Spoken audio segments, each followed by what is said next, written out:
नमस्कार, आप देख रहे हैं सुनो यूपी का मॉर्निंग एडिशन और आपके साथ मैं हूं राजेंद्र देव। बड़ी अपडेट वाराणसी से है। कुछ ही देर में नेपाल के प्रधानमंत्री पहुंच जाएंगे एयरपोर्ट। जी हां, सीएम योगी एयरपोर्ट के लिए निकल गए।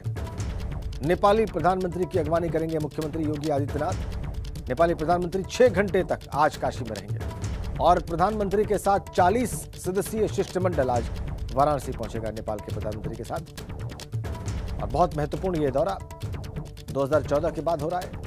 प्रधानमंत्री नेपाल के आ रहे हैं शेर बहादुर और उनके साथ 40 सदस्यों का एक शिष्टमंडल। थोड़ी देर में वो एयरपोर्ट पहुंच जाएंगे, वाराणसी में लैंड कर जाएंगे और उनको रिसीव करेंगे वहां पर मुख्यमंत्री योगी आदित्यनाथ। एयरपोर्ट के लिए वो निकल गए हैं, वहां पर वो रिसीव करेंगे नेपाल के प्रधानमंत्री को। सीधा वाराणसी चलते हैं और ज्यादा ताजा अपडेट हासिल करते हैं नीतीश पांडे से। इस वक्त हमारे साथ वो जुड़ गए हैं वाराणसी से। नीतीश, ताजा जानकारी क्या है आपके पास? सीएम योगी एयरपोर्ट के लिए रवाना हो गए हैं और थोड़ी ही देर में नेपाल के प्रधानमंत्री काशी की धरती पर होंगे। और आप देखें, उत्साह इस वक्त बढ़ने लगा है। आप ये देखें, यहाँ पर ये कार्यकर्ता हैं और ये कार्यकर्ता झंडे लेकर यहाँ पहुँचे हैं। दूसरी ओर जो तस्वीरें अभी हम दिखा रहे थे वो यहाँ के सांस्कृतिक कार्यक्रम की है। जगह जगह चौराहों पर ये कार्यक्रम आयोजित किया जा रहा है। 15 जगहों पर कुल कार्यक्रम है और जब नेपाल के प्रधानमंत्री काशी में मौजूद होंगे तो उस दौरान पूरी काशी में नेपाल और भारत की मैत्री की तस्वीरें दिखाई देंगी। सड़कों पर हो चाहे चौराहों पर हो, कुल 15 जगह पर। अगर बात करें तो ये पहला चौराहा है, गिलट बाजार चौराहा। बाय एयरपोर्ट से जब शहर में आदमी प्रवेश करता है कोई व्यक्ति, तो ये पहला चौराहा पड़ता है। और आप देखिए, ये स्कूल के बच्चे हैं और ये चेन बनाकर, आप देखिए सबके हाथों में भारत और नेपाल के झंडे हैं और ये बच्चे चेन बनाकर उनका स्वागत करेंगे। वंदे मातरम का उद्घोष भी करेंगे। तो पहले बच्चों से भी बात कर लेते हैं और फिर इनके शिक्षकों से भी बात करेंगे। किसके स्वागत के लिए? नेपाल के प्रधानमंत्री श्री शेर बहादुर देवबा से। जी, आप भी? तो हाथों में नेपाल का झंडा है, उत्साह कितना? बहुत है। कैसे स्वागत करेंगे उनका? वंदे मातरम बोल के उनका स्वागत करेंगे। शिक्षक भी हैं, आपसे जानेंगे कि भारत और नेपाल की मैत्री की बात कही जाती है। कहा जाता है कि भारत नेपाल का जो संबंध है रोटी बेटी का संबंध होता है। और ऐसी स्थिति में जब नेपाल के प्रधानमंत्री यहाँ पर आ रहे हैं, काशी में आ रहे हैं, उम्मीदें कैसी हैं? चूँकि पहले भी कई राष्ट्राध्यक्ष आए और काशी के विकास की बातें हुई और कई बार कहा गया कि काशी क्योटो पर भी बात हुई। तो उसके बाद अब नेपाल से किस तरह के संबंधों के बाद किस तरह की चीज़? भारत और नेपाल के संबंध पहले बहुत मधुर थे, बीच में कुछ जो है ऐसे हुए। हम तो चाहते हैं पुनः जो है पुराने संबंध हों और भारत और नेपाल दोनों एक दूसरे के साथ मिलकर काम करें। विकास, काशी का विकास क्या पूरे भारत का विकास हो, भारत भी उनकी सहायता करे, उनके विकास में योगदान दे।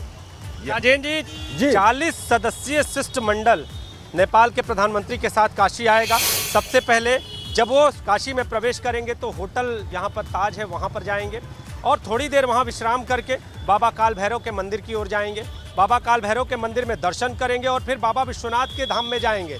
वहाँ पर धाम की छटा को निहारेंगे और बाबा का रुद्राभिषेक करेंगे। रुद्राभिषेक के बाद फिर बाबा पशुपतिनाथ के मंदिर भी जाएंगे नेपाली प्रधानमंत्री। और इस दौरान यूपी के सीएम उनके साथ मौजूद रहेंगे और पूरी काशी उनके स्वागत के लिए उमड़ी हुई है। चौराहों की तस्वीर आपको दिखाना चाहेंगे। आप देखें, चारों ओर आपको बैनर पोस्टर से सजी हुई काशी दिखाई देगी। जो कार्यकर्ता हैं, जो बीजेपी के कार्यकर्ता हैं, वो भी आज सड़कों पर आपको मौजूद दिखाई देंगे। हर ओर झंडे और इसके साथ बैनर, पोस्टर और जो काशी की जो सांस्कृतिक कला है वो दिखाई देगी। और काशी ही नहीं बल्कि पूरे पूर्वांचल की सांस्कृतिक कला यहाँ पर दिखाई दे रही है। उत्तर प्रदेश के भी अलग अलग जिलों से यहाँ पर जो कलाकार हैं वो यहाँ पर पहुँचे हुए हैं। ये देखिए, छोटा बच्चा भी यहाँ पर पहुँचा हुआ है। तो यहाँ पर अयोध्या और सोनभद्र के कर्मा नृत्य की जो प्रस्तुति है वो यहाँ पर की जाएगी। आप देखिए, ये कलाकार हैं और यहाँ पर बैठे हुए हैं, इंतज़ार में हैं। तो आप लोगों को कितना? जी, हम लोग का टीम है, 2 टीम है यहाँ पे। नेपाली प्रधानमंत्री का कितना इंतजार है? बैठ के देखें तो निगाहें इंतजार है कि आए थोड़ा उनके सामने परफॉर्मेंस करें, डांस का भी। जी, हम आपको सड़क दिखाना चाहेंगे। इसी सड़क से, यही वो सड़क है, आप देखिए, एयरपोर्ट से इसी सड़क से नेपाल के प्रधानमंत्री शहर में प्रवेश करेंगे। यहाँ से सर्किट हाउस की ओर होते हुए ताज की ओर, होटल ताज की ओर जाएंगे और जगह जगह ये पहला चौराहा है, यहाँ पर स्वागत होगा। इसके बाद पूरे शहर में 15 चौराहों पर स्वागत की पूरी तैयारी है। और इसके साथ ही अगर बात करें तो आज एक विशेष बैठक भी होने वाली है तो यूपी के सीएम और नेपाल के प्रधानमंत्री काशी में एक विशेष बैठक भी करने वाले बिल्कुल हैं। बिल्कुल तो बिल्कुल पूरी नीतीश काशी उत्साहित है। बिल्कुल थोड़ी ही उत्साह देर दिख रहा में है, नेपाल नीतीश के उत्साह दिख रहा है। प्रधानमंत्री- बच्चे, स्कूली बच्चे जो है वो दोनों ही राष्ट्रों के झंडे लेकर खड़े हैं और उनके शिक्षक भी वहां पर हैं, ये भी हम देख सकते हैं। और इन बच्चों को पता है कि नेपाल के प्रधानमंत्री आ रहे हैं और उनसे वो मिलने की इच्छा रखते हैं। शिक्षकों को पता है, सांस्कृतिक कार्यक्रम करने के लिए, सांस्कृतिक नृत्य प्रस्तुत करने के लिए वहाँ पर लोग बिल्कुल तैयार हैं। बैनर पोस्टर भी दिखाई दे रहे हैं चौराहे पर। जो पहला चौराहा एयरपोर्ट से वाराणसी में प्रवेश करते वक्त पड़ता है, वहाँ पर आप मौजूद हैं। लेकिन क्या लोग समझ रहे हैं कि इस दौरे का या नेपाल के प्रधानमंत्री का 40 सदस्यों के शिष्टमंडल के साथ काशी आना ये कितना मायने रखता है कूटनीतिक तौर पर और दोनों देशों के राजनयिक कूटनीतिक संबंधों के लिहाज से? पड़ोसी देश कह सकते हैं कि नेपाल कोई दूर का देश तो है नहीं, और पहले से भारत और नेपाल की मैत्री की कथाएं कही जाती हैं। कहा जाता है कि भारत और नेपाल की जो मैत्री है वो विशेष है, और विशेष इसलिए कि यहाँ पर कई चीज़ें मिलती हैं। और आज से नहीं, बल्कि ये मैत्री और ये अपनापन बहुत पहले से जो दिखाई देता है। उसके बाद अब बात हो रही है राजनीतिक संबंधों की, तो काशी में राजनीतिक संबंधों के खास मायने हैं। पहले जो बीजेपी के यहाँ पर कार्यकर्ता पहुँचे हुए हैं, इनसे बातचीत भी कर लेते हैं। उत्साह कितना है? पर सुबह सुबह जम गए अकेलों, क्या इंतज़ार है? नेपाल के प्रधानमंत्री जी का काशी आगमन पर हम सभी कार्यकर्ताओं की तरफ से बहुत स्वागत है, और ये हम सभी के लिए बड़ी गर्व की बात है कि जैसे काठमांडू में पशुपतिनाथ मंदिर है, वैसे ही हमारे काशी में बाबा विश्वनाथ जी, और ये नेपाल और भारत के संबंध को बहुत ही मधुर बनाएंगे। और काशी में पशुपतिनाथ जी का भी मंदिर है। नेपाल नरेश ने, उस वक्त के नेपाल नरेश ने उनको यहाँ पर स्थापित किया, और उसके बाद उसी काष्ठ कला को दिखाता है, और वहाँ पर भी आज नेपाल के प्रधानमंत्री जाएंगे। लेकिन सवाल मेरा यह है कि नेपाल के प्रधानमंत्री का काशी आगमन विकास की दृष्टि से काशी वासियों को कितना प्रभावित कर रहा है, कितना उत्साहित कर रहा है, और विकास की कौन सी दृष्टि आप लोग देख रहे हैं? जब से हमारे वाराणसी के लोकप्रिय सांसद और इस देश के यशस्वी प्रधानमंत्री माननीय नरेंद्र मोदी जी सांसद हैं, तब से विकास की ऐसी धारा इस काशी में है। ठीक है, लोग उत्साहित हैं। बीजेपी के कार्यकर्ता भी स्वागत करने के लिए तत्पर हैं, तैयार हैं। नीतीश, ये बहुत रोचक विदेशी मेहमान आ रहे हैं जिनसे बहुत निकट की मित्रता है हमारी। बिल्कुल सही आपने कहा कि रोटी बेटी का संबंध है, लेकिन नेपाल के राष्ट्राध्यक्ष यहाँ सांस्कृतिक कार्यक्रमों में भी शामिल होते रहे हैं और इसकी भी एक लंबी परंपरा है, लंबा इतिहास है। बहुत धन्यवाद नीतीश आपका। आगे बढ़ते हैं। लोनी के विधायक ने मीट की दुकान बंद करने की मांग की है। नवरात्र के दौरान दुकानों को बंद रखने की उठाई गई है मांग। अधिकारियों को नंद किशोर गुर्जर ने चिट्ठी लिखी है इस बाबत। नवरात्र खत्म होने तक पूरी तरह से बंद रखने के लिए चिट्ठी लिखी गई है नंद किशोर गुर्जर के द्वारा, जो कि गाजियाबाद के लोनी विधानसभा सीट से विधायक है। फिर से एक बार चुनकर यहीं से वो असेंबली पहुंचे हैं और वो अधिकारियों को चिट्ठी लिखकर कह रहे हैं कि नवरात्र के दौरान मीट की दुकानें बंद रखी जाएं। पूरी तरह से बंद रखने के लिए चिट्ठी लिखी है। यहाँ पर नंद किशोर गुर्जर ने, जो कि विधायक हैं, चिट्ठी भी आप देख पा रहे हैं। उनकी मांग है कि नवरात्र के दौरान मीट की दुकानें बंद रखी जाएं। अभी जैसे नववर्ष शुरू हुआ है, हिंदू नववर्ष, और नवरात्रि भी साथ में शुरू हुए हैं, तो नियम है कि मांस की दुकानें बंद कर दी जाती हैं जी। और लोनी में तो वैसे भी एक ऑर्डिनेंस लगता है जी। तो हमने पहले भी अवगत कराया, कोई नई बात नहीं है जी। अधिकारी कई बार ऐसे आते हैं जो कहीं ना कहीं मिली भगत कर लेते हैं और बार बार नियम तोड़ते हैं। तो हमने जो कानून के तहत जो कार्रवाई है उसे करने के लिए कहा है। इस मांग के बाद अब क्या माहौल है गाजियाबाद में, खासकर उनकी विधानसभा में, आई जानते हैं। शक्ति सिंह के पास चलते हैं, वो इस वक्त वहाँ से हमारे साथ जुड़ गए हैं। शक्ति, ये चिट्ठी भी लिख दी गई है बाकायदा अधिकारियों को, ये सिर्फ ज़बानी मांग नहीं। और देखिए विधायक जी आपके साथ मौजूद हैं, ऐसा उन्होंने क्यों लिखा? और ये अपने आप में, चूंकि अपने आप में थोड़ी नई सी बात है कि विधायक अधिकारियों को चिट्ठी लिख के कहता है कि नवरात्र के दौरान मीट की दुकानें बंद रखी जाएं। अधिकारियों ने क्या रिस्पॉन्ड किया है? देखिए, अगर मीट की दुकानों की बात की जाए तो अधिकारियों की तरफ से, शासन की तरफ से ये कहा जाता है कि जिनके पास लाइसेंस है वो नियम अनुसार अपना मीट बेच सकते हैं। लेकिन ये पहला मामला नहीं है जो कि गाजियाबाद के लोनी विधायक अपने बयानों से चर्चाओं में हैं। गाजियाबाद के जो लोनी विधायक हैं नंदकिशोर गुर्जर, वो हमेशा चर्चाओं में रहे हैं। और ये नवरात्रों को लेकर नहीं, नवरात्रों से पहले भी इलेक्शन के दौरान भी हमने देखा था कि विधायक लोनी जो मीट और मांस की दुकान थी वहाँ पर पहुँचे थे, और पहुँचने के बाद उन्होंने साफ कर दिया था कि यहाँ पर कोई भी मीट मुर्गा नहीं बेचेगा। तो अब हालांकि जिस तरीके से नवरात्रे शुरू हो चुके हैं, और वहीं अगर बात की जाए तो रमजान भी शुरू हो गए हैं। तो विधायक लोनी हमारे साथ है, बात करते हैं। विधायक जी, आपने चिट्ठी लिखी है, पत्र लिखा है, और आपने उसमें साफ मांग की है कि लोनी में कोई भी मीट की दुकान ना खुले 9 दिन तक।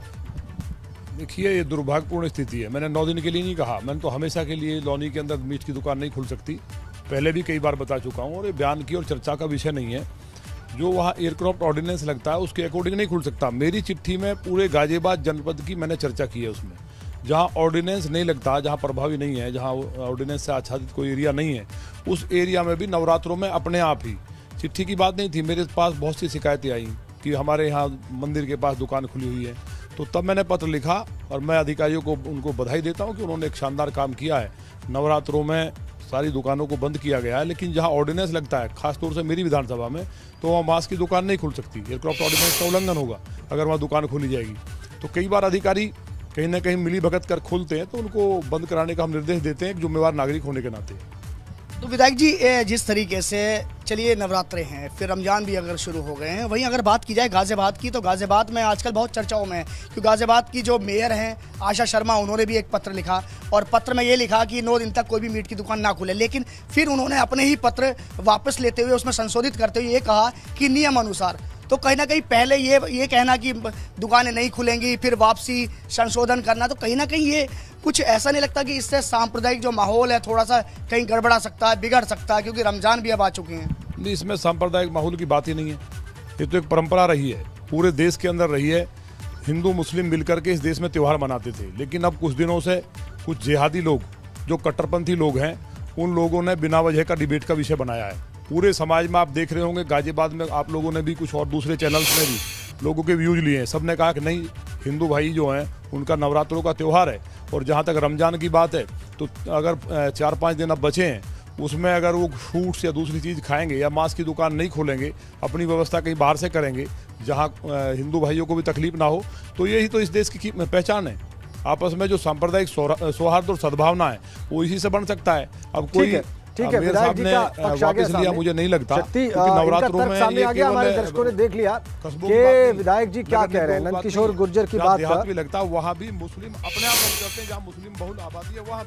ठीक है, शक्ति, बात आ गई विधायक जी की, और इनके पत्र के पीछे का, इनकी मांग के पीछे का तर्क भी हमारे दर्शकों ने देख लिया। इनकी सारी बात भी हमारे दर्शकों ने सुनी है। बहुत बहुत धन्यवाद आपका भी, और नंदकिशोर गुर्जर जी का भी, एबीपी गंगा से बात करने के लिए और ये बताने के लिए कि उन्होंने ये पत्र क्यों लिखा है, इसके मतलब क्या है, वो चाहते क्या है। एक बड़ी अपडेट इस वक्त प्रतापगढ़ से हमारे पास है। वहां पर पटाखा कारोबारी के घर भीषण आग लगने की खबर आ रही है।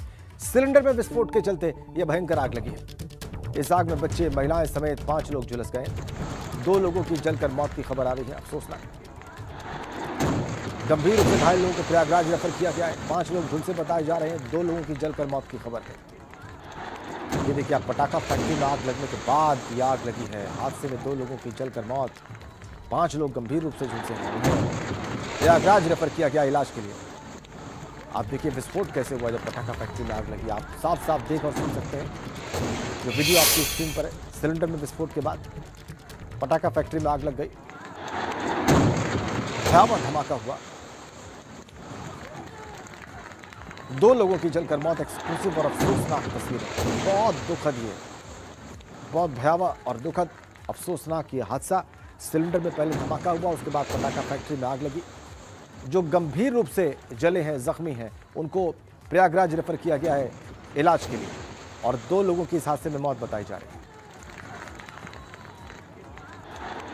हमारे संवाददाता मनोज इस वक्त हमारे साथ जुड़ गए। मनोज, ये सिलेंडर में विस्फोट कैसे हुआ और पटाखा फैक्ट्री में आग कैसे लगी?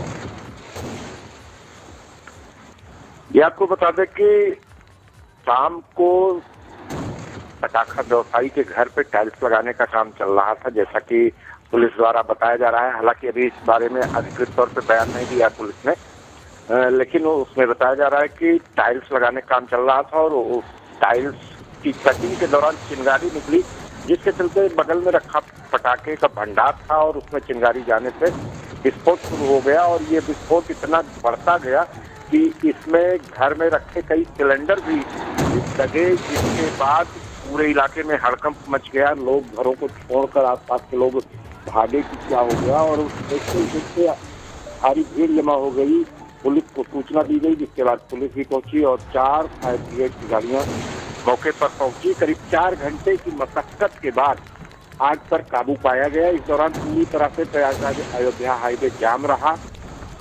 200 मिल नहीं रहे थे। आग बुझने के काफी देर बाद तक करीब 12 बजे 200 बरामद हो सके थे। छत के ऊपर से पूरी तरह से जले हुए थे, जिनकी पहचान भी नहीं हो सकती थी। अगर बाहरी आदमी होता तो इस कदर जला हुआ था कि पहचान नहीं हो सकती थी। इसमें बच्चे भी घायल हैं, गंभीर रूप से जले हुए हैं और महिलाएं भी हैं, पुरुष भी हैं। 5 लोगों को प्रयागराज रेफर कर दिया गया है, जबकि 2 लोगों का इलाज प्रतापगढ़ मेडिकल कॉलेज में जारी है। हालांकि इसमें अभी और मरने वालों की संख्या बढ़ सकती है, क्योंकि जिस तरह से झुलसे हैं लोग, पूरा शरीर झुलस चुका है। अब ये आने वाला समय बताएगा कि आखिर हकीकत में क्या मामला खुल के आता है, क्योंकि पटाखे का कारोबार अवैध रूप से जिले में लगातार संचालित हो रहा है, लेकिन प्रशासन इस पर कभी अंकुश लगाने का काम नहीं करता है। हमेशा मामले को लीपापोती में जुट जाते हैं। ये कोई पहला मामला नहीं है इस तरह का।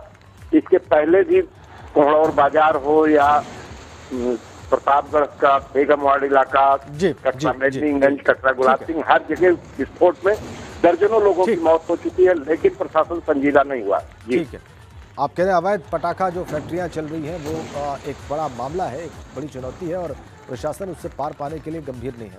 बहुत शुक्रिया आपका, आपने जो खबर दी वो बहुत अफसोसनाक और दुखद। इधर अखिलेश यादव ने पिता मुलायम सिंह यादव से कल मुलाकात की। दिल्ली में पिता मुलायम सिंह यादव से मिले हैं अखिलेश यादव। शिवपाल यादव की नाराजगी के बीच ये मुलाकात महत्वपूर्ण समझी जा रही है। शिवपाल यादव की सियासत पर दोनों नेताओं में चर्चा भी हुई है। कल ही शिवपाल ने प्रधानमंत्री मोदी और सीएम योगी को ट्विटर पर फॉलो करना शुरू किया था।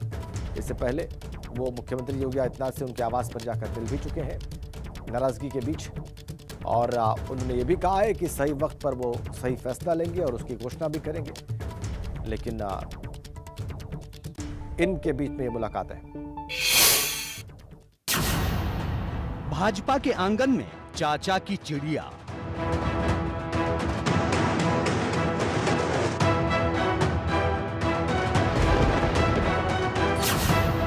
अखिलेश से क्लेश, योगी से नजदीकी का संदेश।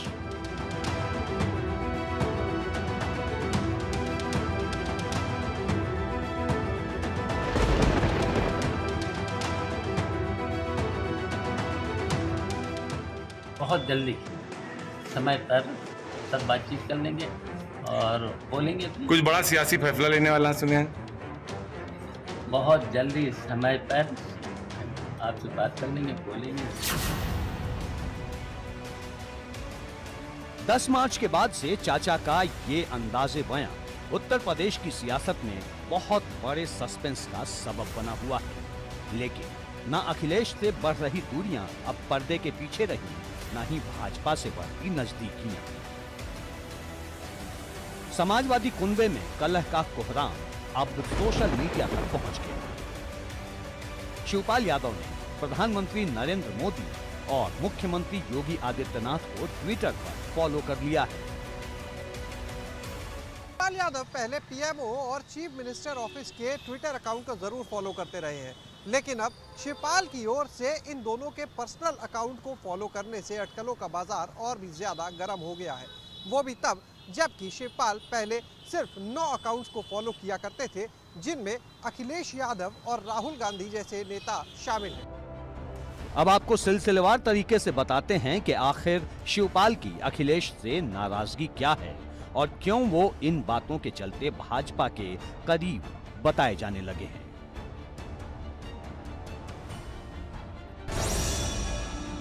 26 मार्च शिवपाल को सपा विधायक दल की बैठक में बुलावा नहीं। 26 मार्च को ही अखिलेश यादव को विधायक दल का नेता चुना गया। 27 मार्च को शिवपाल इटावा में एक धार्मिक कार्यक्रम में शामिल हुए। 28 मार्च को नाराज शिवपाल यादव मुलायम सिंह यादव से मिलने चुपचाप दिल्ली पहुंच गए। 28 मार्च को ही मुलायम से मिलकर शिवपाल ने अखिलेश से अपनी नाराजगी की बातें बताई। 28 मार्च को ही शिवपाल के लखनऊ लौटने की खबर मिली, लेकिन वो इटावा चले गए। 29 मार्च को विधानसभा में सभी विधायकों के साथ शपथ ग्रहण नहीं किया। 29 मार्च को ही सपा के सहयोगियों की अखिलेश यादव ने बैठक बुलाई थी। 29 मार्च को ही सहयोगियों को भेजी चिट्ठी में अखिलेश यादव ने शिवपाल यादव का नाम सबसे ऊपर लिखा, लेकिन शिवपाल यादव इस अनुरोध के बावजूद बैठक में शामिल नहीं। 30 मार्च को इटावा से लखनऊ पहुंचकर शिवपाल ने विधायक पद की शपथ ली। 30 मार्च को ही देर शाम शिवपाल यादव ने सीएम योगी से मुलाकात की और उसी दिन उन्होंने कहा कि मैं अपने अगले कदम का ऐलान जल्द करूंगा। 31 मार्च को लखनऊ के एक स्कूल में निजी कार्यक्रम में शिवपाल शामिल हुए और उसी दिन लखनऊ दफ्तर पर पार्टी नेताओं से मुलाकात भी की।